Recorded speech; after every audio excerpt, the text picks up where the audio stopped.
I serve on the Health Committee, which is a standing committee for Parliament of Canada, and we heard from several witnesses on a different topic about this quite significant emerging crisis in Canada, resulting from illegal and overdoses of legal prescription opioids. So we stopped our work and did about a 2-month study on the opioid crisis and released a number of recommendations for follow-up with the Minister of Health.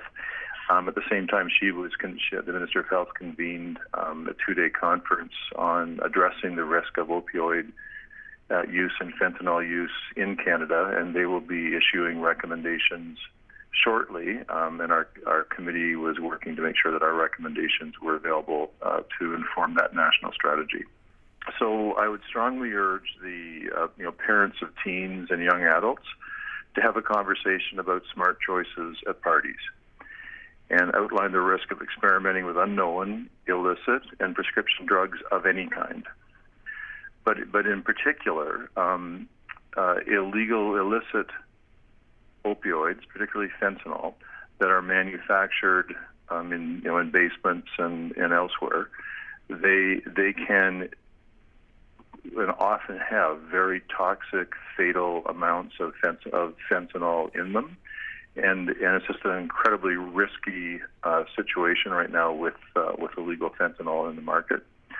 The second is for those people who are on receiving prescriptions. I think the medical community in Oakville is very aware and very smart in their prescription recommendations.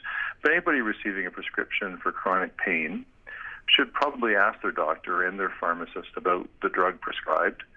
Is it an opioid? If it is, what are the risks of addiction? And are there alternative treatments available for them? So for sure there will be people that will need access to opioids for significant pain, particularly end of life and for different reasons. But generally, that question should be asked if for chronic pain, what is the drug and is there a risk of addiction?